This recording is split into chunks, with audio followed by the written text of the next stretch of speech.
as requested. And to finish off most of the final big beasts, we've got the war pet, the one and only Golden Roc. Here, again, just above us, we're going to go over the skills, attributes, and the hero pairings for you guys, so you can hopefully use this Golden Roc in different scenarios and get the most out of it. So stick around for all that information.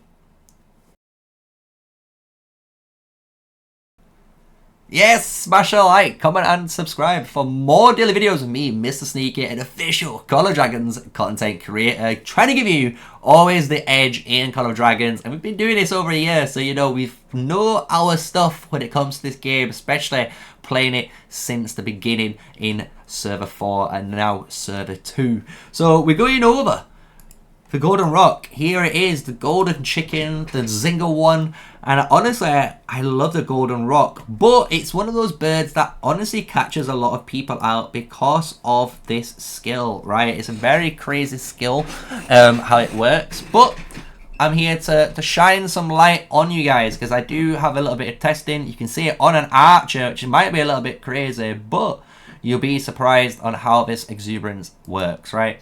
So remember, we're going to go over all of these attributes, the skills, and the hero pairings. I'm going to first go over the hero, the main talent for the war pet that you need to capture, which is exuberance, how it works, and then I'll go into the base attributes and then the skills, because this pet's actually a really easy pet to understand, I'm not going to lie.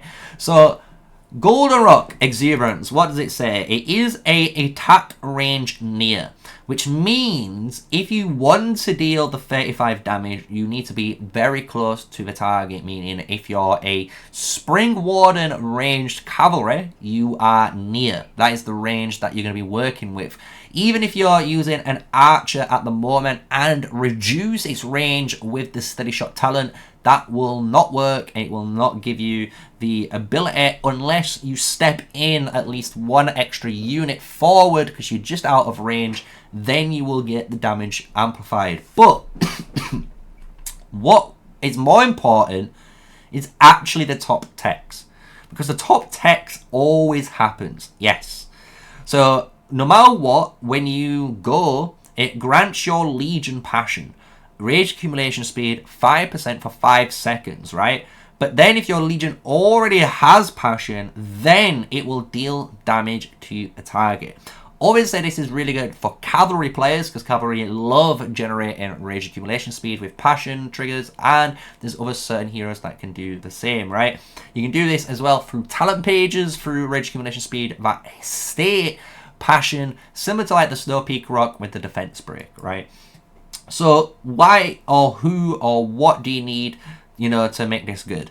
So straight away, this is an agility based skill, and when we go into the main actual skill for it that you can upgrade, it's going to be luck. And this is what you are definitely going to be wanting on this pet. You want as high agility and as high luck as possible, and I would ignore mostly the rest. Strength is going to be one that's going to be key later, and I'm going to show you why. But we do want agility and luck, because we really do want to take advantage of the rage accumulation speed. This is one of the ways, no matter what pet you want to run, you can actually do some serious rage accumulation speed generator on that march. So we're going to hit exuberance as the main skill. From here, you can imagine, as we just showed, you will get feral exuberance. So whenever you cast exuberance, you'll also gain an additional 7 rage and 7 troops healed as a base. This will go up. This can also give you 14 to 15 rage, even with a small amount of luck. You'd be surprised on how well this does. And you got to remember, the more you scale up, so even when we're on the 2 stars now, and we look for not forceful, but our feral is 20. So this is 20 rage and healing already, and this can go all the way up to 40 to maybe 35 range easily if you upgrade any further, right? So this is just it showing the base rage of the pet, and then obviously the extras. So we're going to be wanting feral exuberance. If And this is the only if I'm going to say in the skill build, you are going to be using cavalry. You will always use forceful exuberance. And I will talk about the hero pairings soon. But you will always put forceful exuberance on this pet if you're only using cavalry. Remember that, right? Apart from that, what you will always put on this pet, no matter what pet you go for or what match, is Outburst of Rage. Yes, this pet is honestly, this unlocks the pet to another level, honestly. And because of this, you have Exuberance guaranteeing rage accumulation speed. You have the one above Feral, which also grants you 28 rage because you trigger the Exuberance, which is just the passion side. And then you also have a 10% chance every 8 seconds to gain another 17 rage. Honestly, with 3 skills alone, without the extra damage one, you have the most rage accumulation speed you can possibly want to slap on most matches. I'm not going to lie. It's a very powerful combo to put on.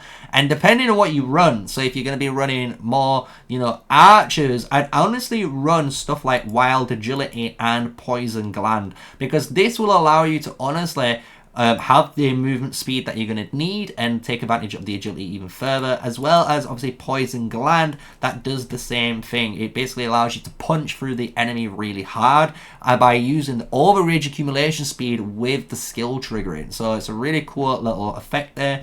You can also go down and you can see some other different stuff. So we can go for a very weird build where instead of having all this agility, we actually go down and we grab some strength because we want Tooth and Claw. And this will be only used if you're a cavalry player. So if you're a cavalry player, you're going to want Tooth and Claw. And this is because you're trying to actually deal that damage from Exuberance with the Forceful Exuberance combo, right? But that pretty much is it. You can use Beast Mark. Anything that is a physical based crit damage, to your march is the best one. You don't really care about war pet damage in this scenario. Here, you kind of want buffs that actually help your Legion with all that rage accumulation speed with the Golden Roc. And because of that, let's go to the hero pairings, right? Because I know I've given you guys a lot of skills there, and you're probably wondering, or I might be a bit confused because it was a little bit all over. It will make sense here because when we're running stuff like, and as you've seen, I've got it on Nico. So if I'm running an archer-based comp, I only care about the rage accumulation speed. So because I only care about the rage accumulation speed, I only want those first 3 skills. So I only want the Exuberance, Feral Exuberance, and then the Outburst of Rage. And it's going to allow me to just generate so much rage to keep uptime on these skills, which is really powerful. And then with the Legion bypasses or the increased physical attack or the defense penetration that you can gain as a Legion buff, it's going to make you hit harder. So you're not relying actually on the war pet to do the damage. However, if you are going to use it for Cavs, I'm not going to lie, Cavalry love this pet, and they're really good with this pet because you have different heroes already. There's one hero which rage accumulation speed there. You've got a second hero already, rage accumulation speed there. And now a third hero, and guess what? He also has rage accumulation speed. So you've got 3 different rage accumulation speed cavalry heroes that you can pair together to grant you as much rage accumulation speed to trigger the Golden Roc's Exuberance damage. And that is why we would then go for the Exuberance, Feral Exuberance, Forceful Exuberance, and Tooth and Claw for that massive damage output. And then if you want to go for all the different things I've already mentioned, like before in the earlier build, just add them on and you're good as golden. Honestly, you can't go wrong. You can obviously use different stuff like Chain Strike as well as for Fierce Attack. Those are valid options too to round off the build for the cavalry player because he's going to have enough damage already and rage accumulation speed from the start of his first 4 skills that he can be a little bit greedy and go for a combination like Chain Strike, Wild Chain Strike, Steadfast Chain Strike, and then maybe the Manic Might just to give you extra attack. But that is it. that is it. That's all you're going to need to know. I'm not going to lie. For the golden rock, and you can see I've got 2 of them, and this one I'm going to try and work on more as a baseline because it already has some march speed, and I actually kind of want the march speed on it too, as a test. But that is it. That's all you're going to need. Hopefully I find a 1 or 2 star exuberance to inherit onto this golden rock so it's ready to go, as you can see. But yeah, those are all the skills that we were talking about. I'm just going to quickly highlight them for you guys for the end of the video so you don't feel a little bit left out on what the hell was MrSneakyy talking about with all of these skills. You can obviously press the pause at any time, and by pausing the video you can obviously see what those skills do. And that's it. I hope you've enjoyed it. Smash the like, comment and subscribe for more war pet guides and any guide on Call of Dragons. I've been here since the beginning, trying to get your love, get your attention and support for the channel, and we've been doing it over a year now. 4,000 subs, close it down for that 5,000 sub count for Call of Dragons all alone. So thank you for every one of you that have watched the videos and hit the subscribe button and hit the like and just shown some support through either donating or a super chat. But I hope you've enjoyed it. With all of that, that is the Snow Peak Rock concluded. And until the next War Pet Guide, stay safe, stay sneaky, and peace out.